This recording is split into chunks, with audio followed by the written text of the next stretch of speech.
Hey, salut à toi, j'espère que tu vas bien. Je m'appelle Nadège et c'est une joie pour moi aujourd'hui de t'accueillir pour le message du jour. Donc installe-toi confortablement, profite et puis on se retrouve juste après.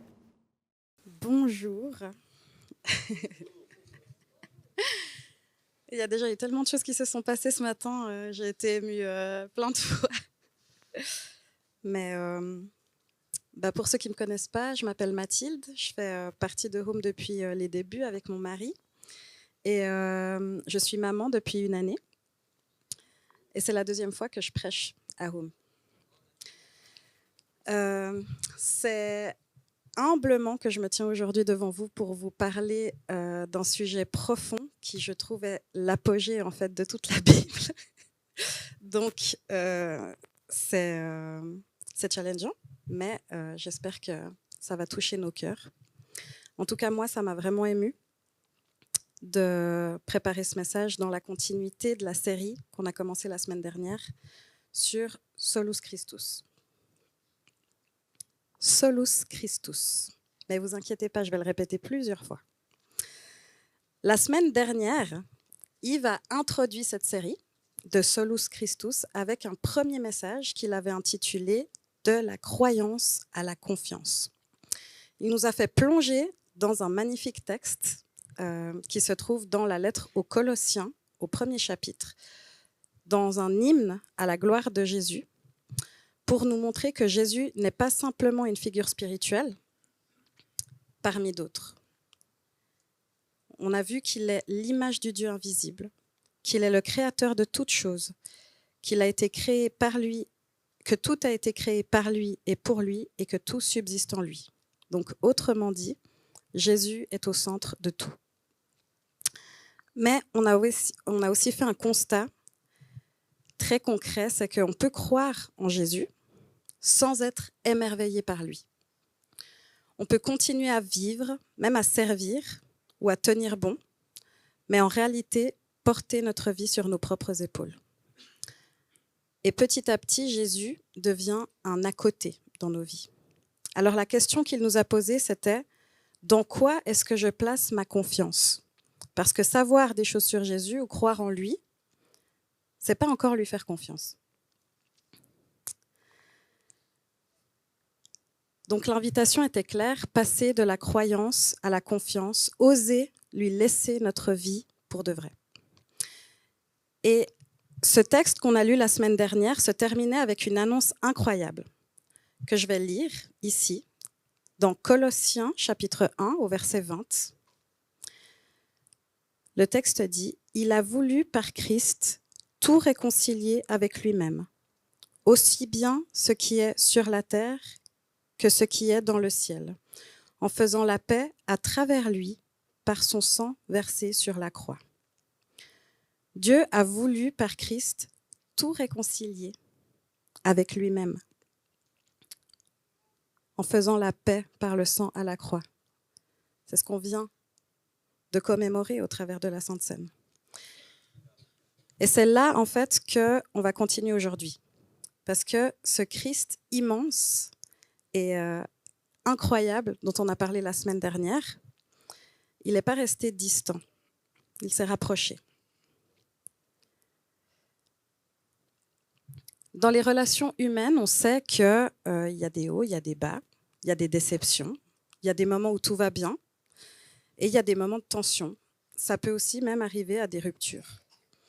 Et si on est honnête, ça peut ressembler aussi à ça. Il peut y avoir des dynamiques semblables dans notre relation avec Dieu.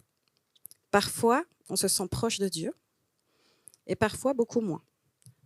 Pas forcément parce qu'on rejette Dieu, mais parce qu'en fait, la vie prend de la place et petit à petit, il devient secondaire parce que d'autres priorités s'installent. Mais il y a quelque chose d'incroyable avec Jésus, c'est que même quand nous pensons prendre de la distance, lui, il reste proche et fidèle. Et plus encore, il ne reste pas passif, il nous cherche. Alors ce Christ immense dont on a parlé la semaine dernière, il n'est pas lointain. Il s'est approché, et il s'est approché pour une raison, pour restaurer notre relation avec Dieu et avec lui. Et c'est de ça qu'on va parler ce matin. Alors, moi, je vais prendre la suite du passage qu'on a vu la semaine dernière. Donc, la semaine dernière, on a lu Colossiens 1, versets 15 à 20. Et aujourd'hui, on va lire Colossiens 1, versets 21 à 23. C'est le passage biblique d'aujourd'hui. Je vous invite à ouvrir vos Bibles et à lire. Pendant que je lis, ça va aussi s'afficher derrière moi. Je lis. Donc, Colossiens chapitre 1, versets 21 à 23. Et vous qui étiez autrefois étrangers et ennemis de Dieu par vos pensées et par vos œuvres mauvaises, il vous a maintenant réconciliés par la mort de son Fils dans son corps de chair, pour vous faire paraître devant lui, saints, sans défaut et sans reproche. Mais il faut que vous restiez fondés et inébranlables dans la foi, sans vous détourner de l'espérance de l'Évangile que vous avez entendu, qui a été proclamé à toute créature sous le ciel et dont moi, Paul, je suis devenu le serviteur. Gardez le texte parce qu'on va revenir sur les phrases de ce texte. Donc, juste pour un petit peu de contexte, pour si jamais quelqu'un n'est pas à l'aise ou bien n'est pas habitué à la Bible, ce texte, il se trouve dans une lettre que Paul, un apôtre, a écrit probablement autour des années 60 à des chrétiens d'une ville appelée Colosse. Elle avait pour but de rappeler une vérité essentielle, le fait que Christ est suffisant. Si vous voulez plus de contexte, 60 ans, l'année 60, c'est seulement à peu près 30 ans après que Jésus est mort. Donc, on avait vu la semaine dernière, oui, qu'il y a sûrement des gens qui avaient vu Jésus, connu Jésus encore à ce moment-là. Et il se trouve que la parole avait été annoncée à Colosse, mais que d'autres personnes sont venues après apporter des enseignements qui minimisaient Jésus, qui cherchaient à dire que Jésus n'était pas suffisant, qu'il fallait faire plus ou qu'il y avait des intermédiaires en plus. Donc c'est important pour Paul d'écrire à cette communauté-là pour leur dire non, il n'y a rien besoin de plus en fait. Christ est suffisant. Et ça fait écho à un principe central de la foi chrétienne formulé beaucoup plus tard, lors de la Réforme au XVIe siècle, dans ce qu'on appelle les 5 solas. Ces 5 solas, c'est 5 formules en latin qui sont les piliers de la Réforme protestante, dont nous sommes issus aussi en tant qu'Église évangélique. Et ces 5 formules sont les suivantes. Sola scriptura, qui veut dire par l'écriture seule. Sola fide, par la foi seule. Sola gratia, par la grâce seule. Solus Christus, par Christ seul. Et soli Deo gloria, à Dieu seul la gloire. Je vous invite à vous renseigner sur ces 5 solas parce que ces formules sont des affirmations de ce qu'est la foi évangélique et une manière de résumer la foi chrétienne, en fait. Donc on ne peut pas s'en passer. Et même si elles datent du XVIe siècle, elles restent d'actualité et elles restent des réalités pour aujourd'hui. Mais je ne vais pas développer chacun de ces solas aujourd'hui, même si c'est important de noter qu'ils sont tous liés les uns avec les autres. Chaque formule est liée l'une avec l'autre. On ne peut pas en prendre juste une et dire « moi, je prends juste Solus Christus et les autres ne m'intéressent pas ». Non, en fait, les unes sont imbriquées les unes dans les autres. Elles sont liées. Et comme dans cette série, on veut se focaliser sur Solus Christus, par Christ seul, je vais juste prendre une phrase d'un théologien français que j'apprécie, qui a dit dans un podcast qui est sorti il n'y a pas très longtemps, où il a été invité pour parler des 5 solas. En fait, il a dit une petite phrase qui, je trouve, introduit un petit peu ces 5 solas et nous montre comment ils sont liés.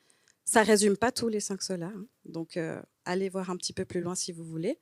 Mais juste pour recentrer sur Christ, je vais le citer. L'Écriture seule parle de Jésus seul, dans lequel il faut croire et en lui seul, par lequel on reçoit la grâce du salut. L'Écriture seule, sola scriptura, parle de Jésus seul, solus Christus, dans lequel il faut croire, sola fide, et en lui seul, par lequel on reçoit la grâce, sola gratia, du salut. Et pour tout ça, on peut rendre gloire à Dieu, soli Deo gloria. C'est de Cédric Eugène. Donc pour en revenir au passage biblique que nous avons lu juste avant, Paul y exprime quelque chose de très clair. Et je vais présenter ce qu'il a envie d'exprimer en 4 points. Mon premier point, il parle de notre condition sans Christ. Alors, reprenons le début du verset 21. Il est écrit « Et vous qui étiez autrefois étrangers et ennemis de Dieu par vos pensées et par vos œuvres mauvaises. » Au début de ce verset, il y a des mots forts qui sont utilisés. Étranger, ennemi. Et en fait, le texte indique que si on est étranger ou ennemi, c'est à cause de nos pensées ou nos œuvres mauvaises. Donc il ne s'agit pas seulement en fait d'une hostilité envers Dieu, parce qu'on pourrait comprendre ça, on pourrait dire ah mais en fait ce qui nous rend ennemis et étrangers de Dieu, c'est parce que on fait des mauvaises œuvres, on a des mauvaises pensées, donc on est hostile. Mais en fait ça s'arrête pas là. Il y a quelque chose qui est provoqué chez Dieu à cause de cette hostilité. Parce que ce qui entraîne une relation initiale avec Dieu profondément brisée, c'est ça. Et pourquoi ? C'est parce que oui, d'une part, il y a notre opposition par nos actes, par nos pensées, par nos choix. C'est-à-dire que, en fait, si on réfléchit bien, on a tous craché à la figure de Dieu d'une certaine manière.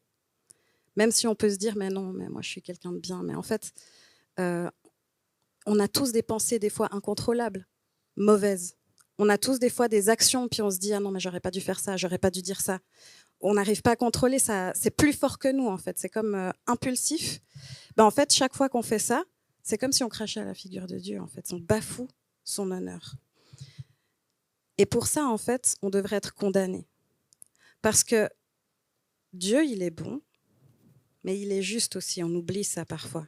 Et en fait, parce qu'il est juste, il a une réaction face au mal et au péché. Il a une juste colère. Donc, l'inimitié qu'on parle ici, c'est-à-dire le fait qu'on soit étranger ou ennemi de Dieu, c'est ces deux choses. Elle est due à ces deux choses. À une humanité qui bafoue Dieu et un Dieu juste qui ne peut pas cautionner le mal. Et il faut bien comprendre ça, parce qu'à la base, ça fait qu'il y a une vraie rupture entre Dieu et nous. Pas un simple malaise. Ce n'est pas juste une petite distance, vous voyez. C'est vraiment une séparation réelle avec Dieu parce qu'il ne peut pas tolérer, en fait. Et c'est ça qui fait que nous avons besoin de la réconciliation.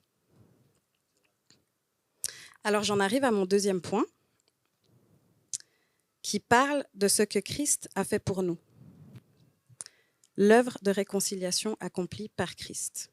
Alors, si on prend la suite du texte, ça dit « Il vous a maintenant réconciliés par la mort de son Fils dans son corps de chair. » Il nous a maintenant réconciliés.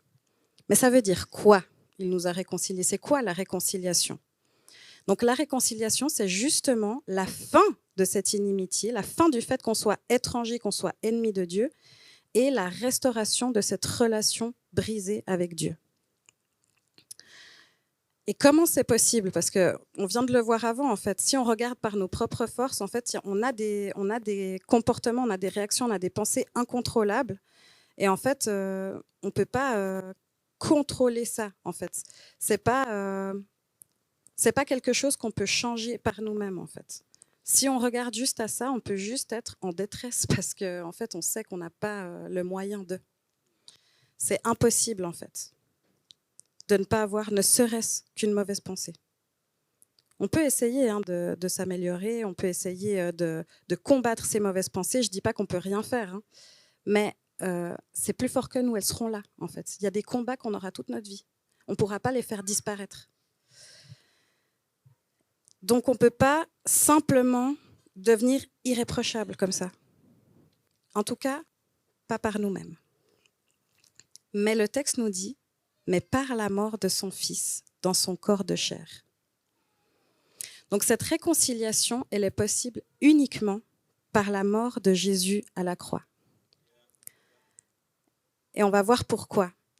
Mais ce qui est important là de comprendre, c'est que, et comme on le disait avant, c'est que cette mort de Jésus à la croix, ce n'est pas une initiative humaine.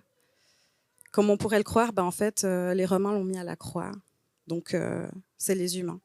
Mais en fait, non. C'est une initiative divine. C'est la volonté de Dieu. C'était de nous donner cette grâce imméritée. Et c'est grâce à elle que Jésus n'a pas amélioré juste notre relation avec Dieu. Il l'a permis qu'elle soit recréée, qu'elle soit restaurée. Et c'est là que l'évangile devient incroyable. Parce que quand le texte nous dit « il nous a maintenant réconciliés », ce n'est pas nous qui avons fait quelque chose. C'est l'initiative qui vient de Christ et de Christ seul. C'est par Christ seul que nous avons le salut et c'est par Christ seul que nous sommes réconciliés avec Dieu. Solus Christus. Pas nous, pas nos efforts, pas nos performances. Jésus n'a pas négocié une paix. Il a absorbé toute la justice de Dieu. Il a absorbé tout le poids de notre péché à notre place, sur la croix. C'est nous qui devions être à cette croix. Et il a pris notre place, il a absorbé la justice de Dieu, cette justice de Dieu qui ne peut pas cautionner le mal, qui ne peut pas tolérer le mal. En fait, Jésus, il a dit, vous êtes incapables, mais moi, je vais prendre votre place. Par amour pour vous. Et cette grâce, elle est réelle. Jésus, il a payé le prix.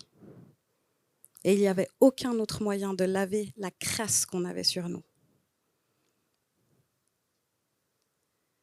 Et en fait, quand je dis qu'il nous a lavé de notre crasse, c'est vraiment, et on va voir dans la suite du texte, parce qu'il nous fait paraître saints, irréprochables et sans reproche devant Dieu. C'est ce que dit le texte qui suit. Et ça va me permettre d'entrer dans mon troisième point, qui parle du résultat de la réconciliation. Le résultat de cette réconciliation, c'est pour nous faire paraître devant lui, saints, sans défaut et sans reproche. Saint, sans défaut et sans reproche. Je ne sais pas si vous, quand vous vous présentez, vous dites « moi, je suis saint, sans défaut et sans reproche ». Moi, clairement pas. Hein. En fait, c'est une transformation que j'ai de la peine encore des fois à comprendre en fait et à vivre. Et je vais en parler un peu plus tard. Mais c'est une transformation radicale. On parle d'ennemis, d'étrangers qui deviennent saints, sans reproche, sans défaut. Donc, ce n'est pas que Dieu, tout à coup, nous tolère ou qu'il nous accepte malgré tout. Il nous présente comme irréprochables. En fait, grâce à Christ, Dieu, il ne nous regarde pas en disant « bon, ça va, je vais faire avec. Les pauvres, ils ne peuvent pas faire mieux. » Non, en fait, il nous voit à travers Christ. À travers Christ. Et Christ est saint, sans défaut et irréprochable. Ça ne dépend pas de notre niveau spirituel du moment ou ça ne dépend pas non plus de notre ressenti de où en est notre relation avec Dieu en ce moment. Ça dépend de Christ seul et de son œuvre à la croix. Et en fait, ce qui est fou, c'est que la réconciliation, on pourrait dire, waouh, c'est déjà incroyable hein, ce que Dieu a fait. Il nous a réconciliés, il nous a fait passer d'ennemis, d'étrangers à saints sans reproche, sans défaut. Et c'est vraiment fou. Mais ce qui est encore plus fou, c'est que en fait, la réconciliation, elle ne s'arrête pas là. En fait, la réconciliation, elle est plus grande que nous. Dieu, il veut restaurer pas seulement notre relation avec lui, mais toute la création. Il veut restaurer toute la création. Et il est en train de le faire. Tout ce qui a été brisé par le péché, il veut le réconcilier avec lui et il veut le restaurer. Et ça inclut nos relations les uns avec les autres et ça inclut notre relation au monde.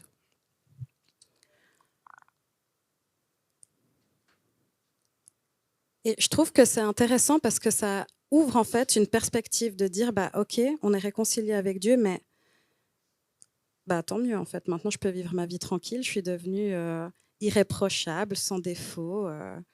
C'est super.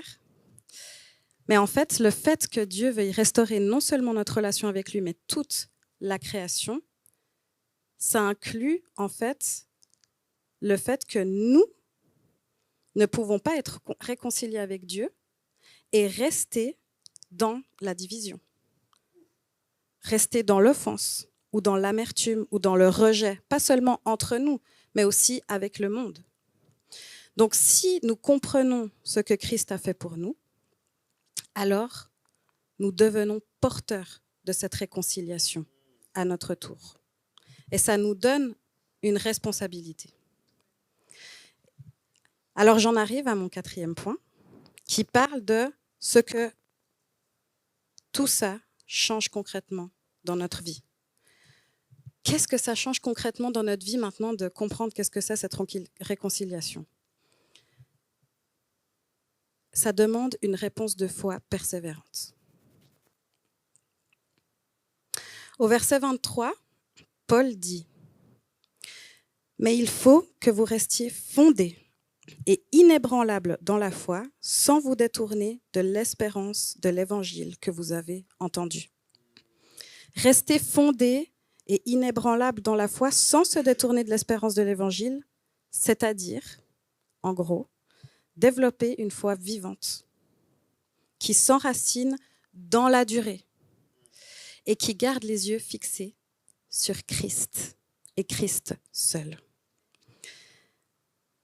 Ce qu'il a fait pour nous, son œuvre à la croix, et ce qu'il est pour nous, ce qu'il est devenu pour nous au travers de, quand on prend conscience de ce qu'il a fait pour nous, et ce à quoi il nous donne accès aussi, cette espérance, la vie éternelle avec lui.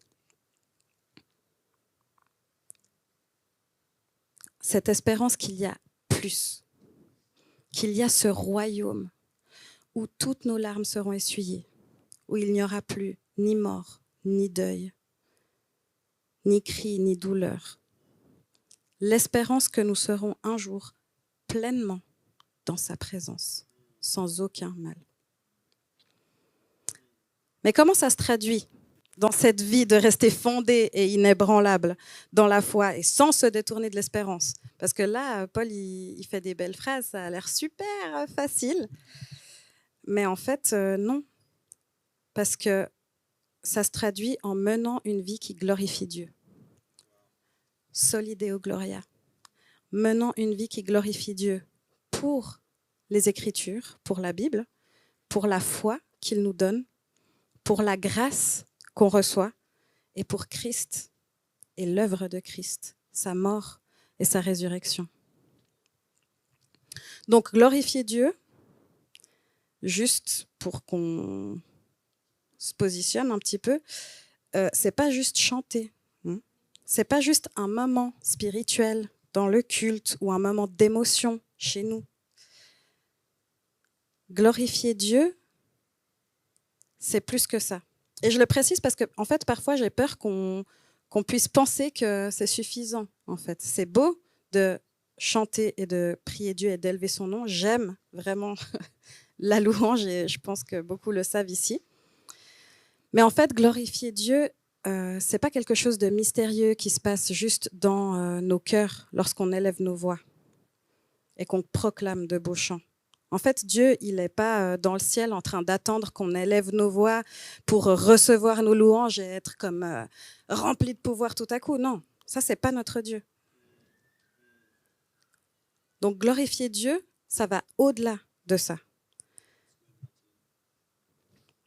Glorifier Dieu, c'est participer à son projet. Et c'est quoi son projet? C'est ce qu'on vient de dire avant, c'est tout réconcilier avec Dieu en Christ seul. Donc, glorifier Dieu, ça implique des actions concrètes dans notre vie de tous les jours, dans les choix qu'on fait pour notre avenir, dans la manière de nous comporter, dans justement cette manière de réagir face à ces pulsions dont on parlait avant. Quand on a des mauvaises pensées, comment on va réagir? Est-ce qu'on leur laisse la place ou est-ce qu'on va se positionner contre? Est-ce qu'on va dire ce qui est mauvais et ce qui est bon? Ça se traduit dans notre vie de tous les jours.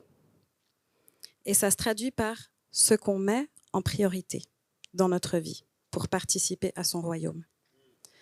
Et en fait, toute la Bible, et c'est pour ça que je disais c'est l'apogée de la Bible, toute la Bible nous amène en fait à ce moment de la réconciliation. En fait, tout l'Ancien Testament nous préfigure, nous annonce Jésus et ce qu'il va faire à la croix, comment il va faire pour réconcilier le monde avec nous. Parce que là, je suis en train de vous dire, en fait, le projet de Dieu, c'est réconcilier, c'est que tout soit réconcilié avec lui. Ok ? Donc, en fait, toute la Bible, elle parle de ça, d'accord ? Elle parle du projet de Dieu depuis le début. Comment est-ce qu'on en est arrivé à être séparés de lui, à être ses ennemis, ses étrangers de Dieu ? Et comment il a tout mis en place pour en arriver à ce moment sur la croix où Christ donne tout pour nous, pour réconcilier cette relation avec lui. Donc c'est vraiment, toute la Bible part de ça.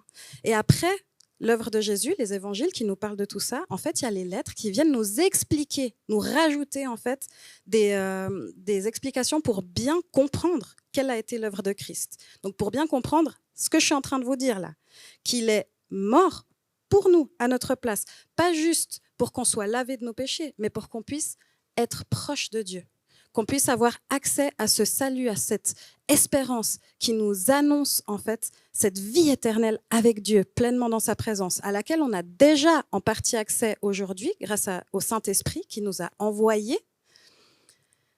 Mais ça ne se finit pas là en fait. Il nous donne cette espérance. Là en fait, on a juste un avant-goût de ce que c'est ce royaume. Donc tout parle de ça. Et nous, ce qui est fou, en fait, c'est que Dieu nous invite à participer à ce projet-là.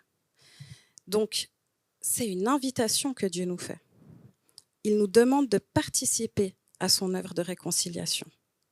Et Paul l'exprime bien dans ce passage qu'on a lu, mais aussi dans d'autres passages. Et j'avais envie de vous lire un autre passage où Paul parle de la réconciliation, qui se trouve dans une lettre qu'il a transmise à des chrétiens de la ville de Corinthe. Donc, juste quand je dis Colosse, Corinthe, si vous voulez, vous pouvez aller regarder sur des cartes. Colosse, c'est une ville qui n'existe plus aujourd'hui, elle a été détruite, mais ça se trouve dans la région de la Turquie, de la Grèce, vous voyez, à l'est du continent européen, au début en fait du continent asiatique, vous voyez, c'est juste pour vous faire une idée de où c'est.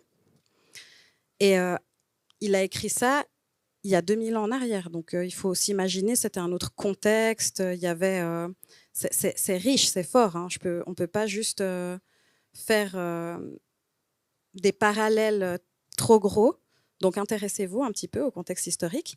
Mais ce que je trouve intéressant, c'est que Paul, en fait, il veut pouvoir expliquer à toutes les communautés, selon ce qu'elles sont en train de vivre, selon leurs défis communautaires, selon leurs défis théologiques, il veut leur expliquer la même chose, en fait. Il veut leur expliquer cette réconciliation-là.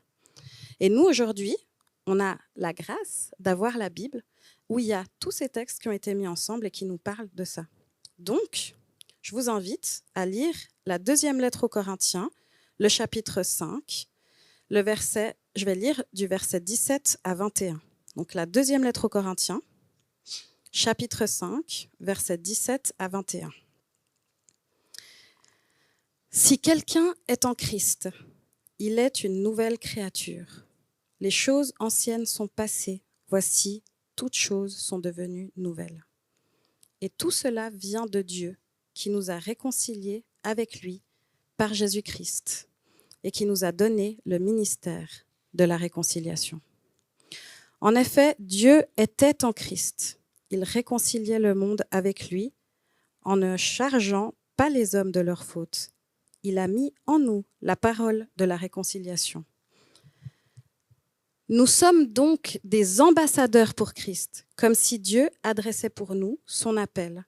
Nous supplions au nom de Christ, soyez réconciliés avec Dieu.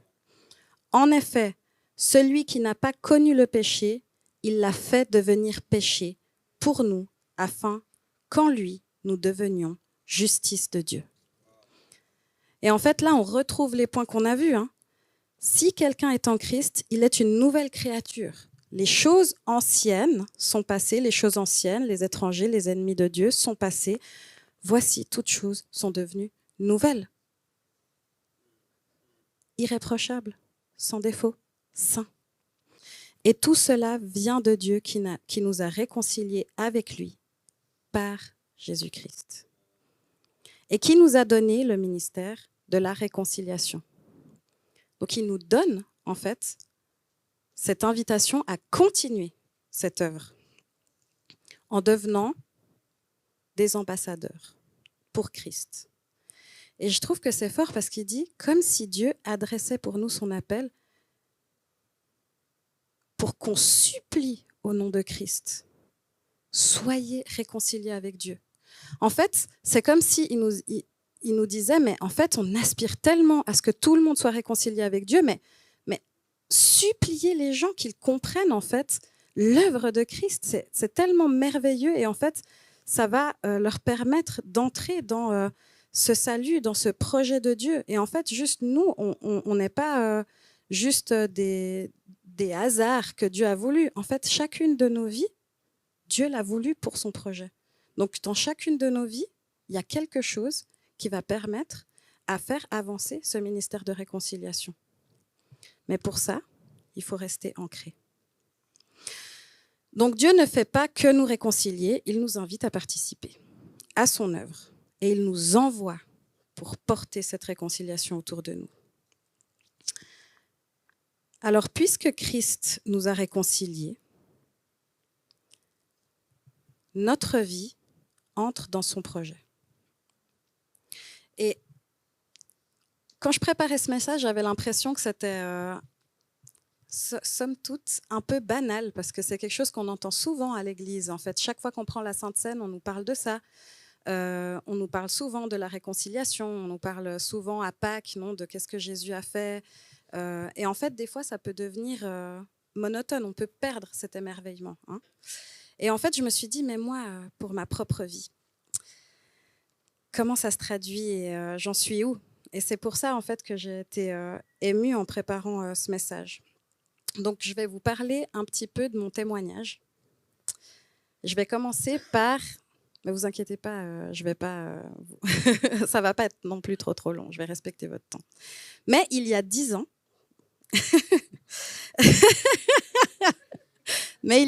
ans, j'ai rencontré quelqu'un. Et cette personne, elle a bouleversé ma vie. Ça m'a fait voir le monde autrement. Au travers de cette relation, je voyais le monde autrement et ça prenait beaucoup de place dans mes pensées. Je pensais tout le temps à lui. Je voulais toujours être avec lui. Je voulais apprendre à mieux le connaître. Je voulais tout le temps être avec lui, quoi. Donc, ça a eu un gros impact dans mon organisation de la semaine, dans mon agenda, parce que faut passer du temps avec lui, il faut développer, quoi. Donc, bref, ça se voyait qu'il était devenu ma priorité. Et en fait, cette personne, c'est Jésus. Il faut savoir que je n'ai pas grandi dans l'Église. Moi, je n'ai pas entendu parler de Jésus toute mon enfance. J'ai entendu parler de lui, oui, mais il ne faisait pas partie intégrante de ma vie familiale ou de ma vie du quotidien. Alors, avant de rencontrer Jésus, avant de le rencontrer personnellement, j'étais loin de lui et j'avais une vie loin d'être exemplaire. Et il y a beaucoup de choses aujourd'hui, encore, quand j'y repense, qui me font beaucoup honte. Mais quand Jésus s'est révélé à moi, tout a changé. Et ça a été radical. En fait, ça a été tellement radical que ma famille, elle s'est fait du souci, en fait. Ma famille, elle s'est dit, mais il se passe quoi là? Mathilde, elle a pété les plombs. On la voit plus. Elle est tout le temps à l'église. Elle va à l'église tous les dimanches quand même. Mais c'est fou, alors qu'avant, le petit brunch du dimanche, maintenant, elle ne vient plus. En plus, la semaine, elle va au groupe de jeunes, comme si le dimanche, ce n'était pas suffisant. Et puis, quand on la voit, quand on regarde qu'est-ce qu'elle fait en dehors des cours et tout ça, elle est tout le temps en train de lire sa Bible papier dans le train. Elle n'a pas honte que les gens la voient. Elle n'écoute plus la même musique qu'avant. Et cette musique-là, elle parle que de Dieu. En plus, elle a décidé de jeûner. Enfin, En gros, toute ma vie changeait et ça se voyait. Ça se voyait beaucoup, en fait. Et par la suite, j'ai compris que croire en lui, ce n'était pas suffisant. Alors, je voulais lui offrir ma vie. Pas par obligation, pas par amour, mais parce que pas par obligation, mais par amour, justement. Parce qu'en fait, j'étais tellement amoureuse de Jésus, j'avais tellement envie d'être plus proche de lui que je me suis dit, mais en fait, je ne peux pas juste être un électron libre. Moi, je veux être avec lui. Je veux que ma vie lui appartienne. Donc, en réponse à son amour pour moi, j'ai décidé de lui donner ma vie. Et à partir de là, j'ai reçu une direction pour mon avenir. Et ensuite, avec Gilles aussi, on a fait des choix de vie qui nous ont menés à changer de carrière, à tout recommencer à zéro. Et à partir, à suivre certaines étapes. Et en fait, aujourd'hui, quand je préparais ce message avec Gilles, on en reparlait, on était là. En fait, on est plutôt satisfait de la vie qu'on a menée jusqu'à maintenant. Et gloire à Dieu, hein, vraiment. Et j'espère que ça continue, mais c'était pas toujours facile. Et en vrai, des fois, ça me coûte, des fois, ça me fait peur. Mais c'est la meilleure décision que j'ai prise de ma vie. C'est la meilleure aventure. Toute ma vie, j'avais rêvé d'aventure, de vivre quelque chose de fou avec Dieu. Enfin, de fou, maintenant je dis avec Dieu, mais quelque chose de fou, quoi. Une aventure, et il n'y avait pas plus grande aventure que Dieu, et je suis encore dans cette aventure, en fait. Donc, ça vaut la peine, en fait. Toutes ces choses, en fait, où on se dit, moi, j'aspire à plus, je rêve de plus, je sens, en fait, ce vide, cette aspiration, en fait, on le trouve quand on donne notre vie à Dieu, quand on le suit. Donc, si vous n'avez pas encore fait ce pas, faites-le. Ça vaut tellement la peine. Mais ça ne s'arrête pas là. En fait, en juillet 2024, à peine de retour en Suisse après quelques années de mission au Mexique, on apprend qu'on va devenir parents. Ok, donc ça a pris de la place de nouveau dans nos pensées, dans nos cœurs. Et on a fait des choix de vie, de nouveau assez radicaux. Et quand il est arrivé, c'est devenu encore plus concret. Tout notre quotidien a changé, tout notre rythme, tout à coup, il suivait le rythme de ce petit bébé, alors qu'avant, on disait non, mais nous, il va suivre notre rythme, tout ça. Non, les amis. Non, les amis, vous pensez ça jusqu'au jour où vous avez un enfant, vous vous dites, OK, il doit dormir, il doit manger, il doit survivre, d'accord? Donc, en fait, et ça dépend de moi. Donc, mon rythme, là, on s'en fout, on s'adapte, OK? Donc, tout à coup, beaucoup de choses ont changé. Et c'est vraiment quelque chose de beau. Il est tellement mignon. En plus, ce petit, on se dit c'est notre petit bébé, ok. Mais toute notre énergie a été impactée et aussi nos priorités. Et en fait, c'est vraiment sans m'en rendre compte que le temps d'un instant, ma relation avec Dieu était passée au deuxième plan.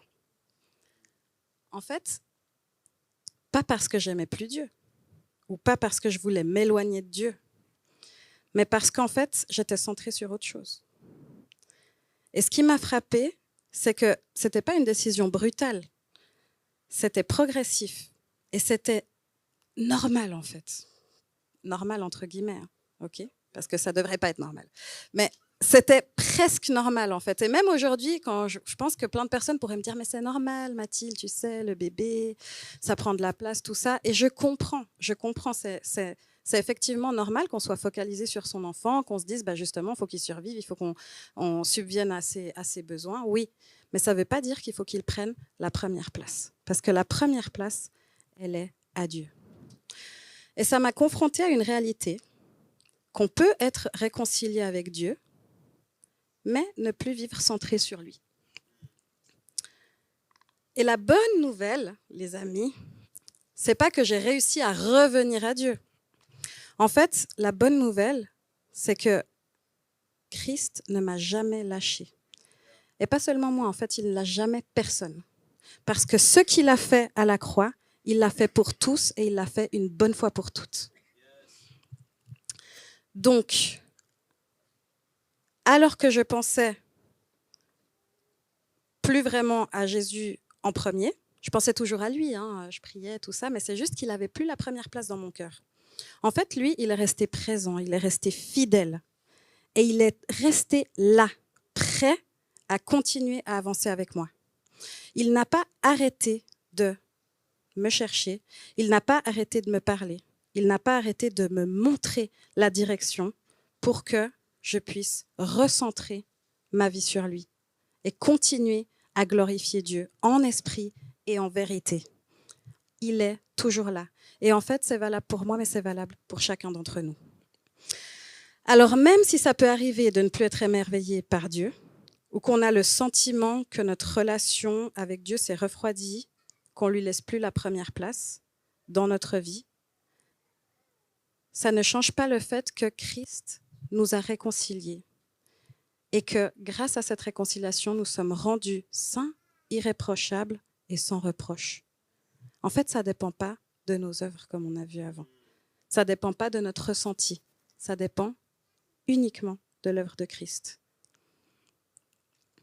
Donc en fait, même quand il y a la honte qui vient nous dire « Ah, mais tu t'es éloigné, tu lui as plus laissé la première place », en fait, c'est des mensonges qui veulent nous éloigner encore plus et nous empêcher, c'est comme des œillères, pour nous empêcher de voir qu'en fait, il est là, Jésus.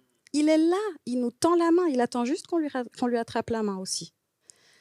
Donc, quand on recentre nos vies sur Christ, on enlève ces œillères et on le voit là, à côté de nous, qui nous tend la main. Donc la vie chrétienne, c'est pas seulement avoir été réconcilié avec Dieu un jour, c'est apprendre à vivre chaque jour à partir de cette réconciliation. Je vais inviter Noé à me rejoindre parce qu'on arrive à la fin de ce que j'avais préparé pour partager avec vous. Alors, j'espère que ce message, ça vous a ému aussi. Moi, j'ai été profondément émue de me dire, mais en fait, Dieu me connaît. Il me connaît profondément dans mes bons et mes mauvais côtés. Il sait quand je m'éloigne, quand je décentre ma vie de lui. Et pourtant, il est là. Il reste fidèle et il a fait tout ça pour moi. Et il m'aime, en fait. Il m'aime au-delà de tout ça. Et en fait, moi, je me suis dit, mais c'est fou parce que je m'en voulais de m'être éloignée. Selon mon ressenti de Dieu, je me disais, mais en plus, c'est lui qui m'a donné cet enfant. C'est un miracle.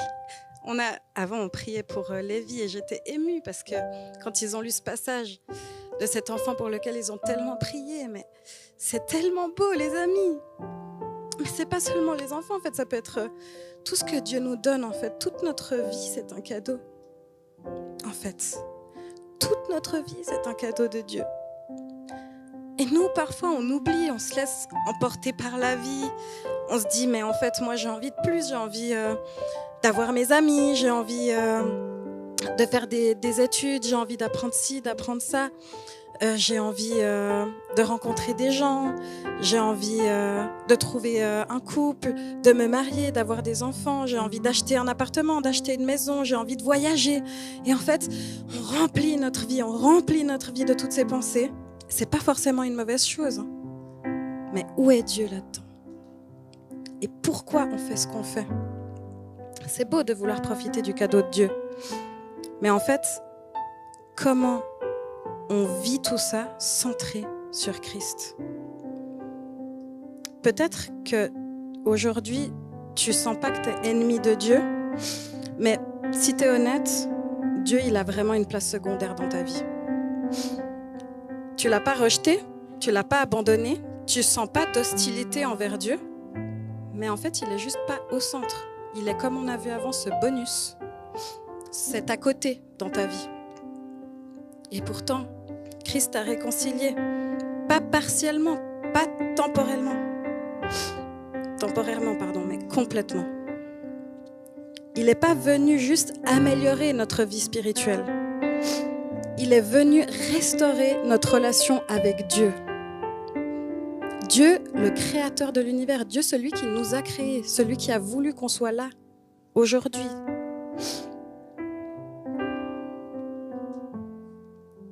Celui à qui notre vie appartient.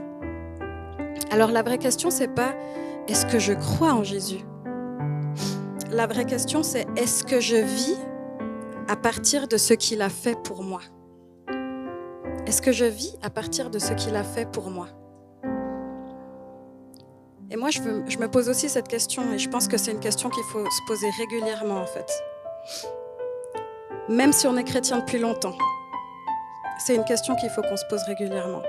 Est-ce que je vis à partir de ce qu'il a fait pour moi?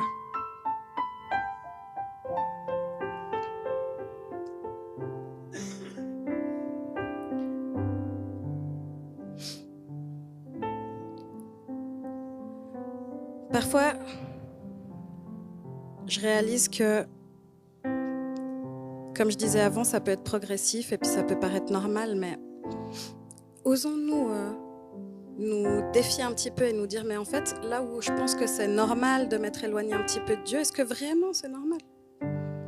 Est-ce que vraiment quelque chose devrait prendre sa place dans ma vie, dans mon cœur? En fait, la réponse c'est non, parce que tout subsiste en lui, comme on a vu la semaine dernière. Et je vais finir avec ça juste pour nous rappeler, au-delà de l'œuvre que Dieu a fait à la croix, en fait, qui a fait ça à la croix? On a beaucoup parlé de ce qu'il a fait pour nous, mais juste pour revenir,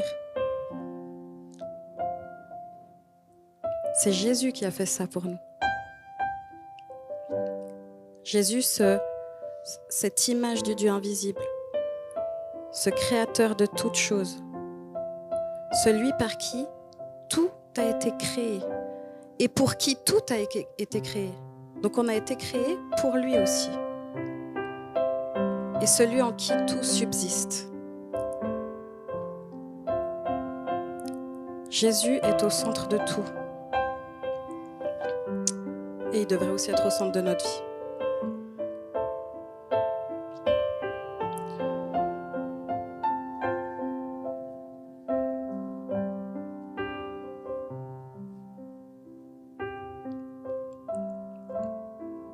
Donc je vous pose une dernière fois cette question.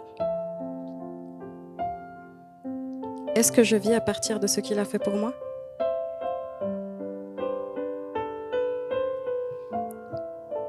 Et si vous vous dites, mais qu'est-ce que je peux faire?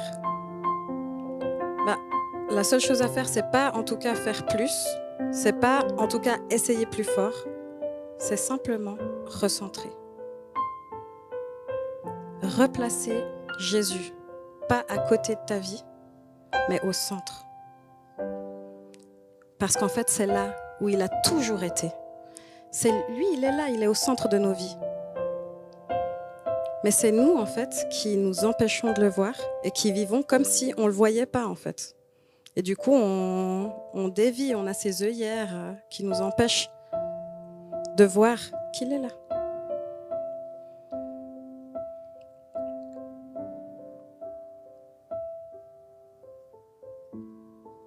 Est-ce que je vis à partir de ce qu'il a fait pour moi?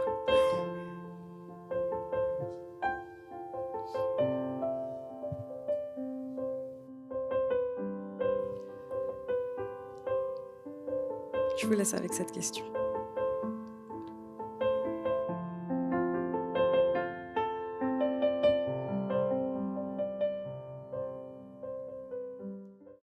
Trop bien, merci d'avoir été avec nous. J'espère vraiment que ce message, il t'a parlé, il t'a encouragé ou il t'a donné soif d'aller plus loin. En tout cas, n'hésite pas, sur notre chaîne YouTube, il y a tout un tas d'autres séries, d'autres thématiques qui sont là pour te servir, qui sont des ressources hyper utiles pour toi. Et puis moi, je te dis à une prochaine.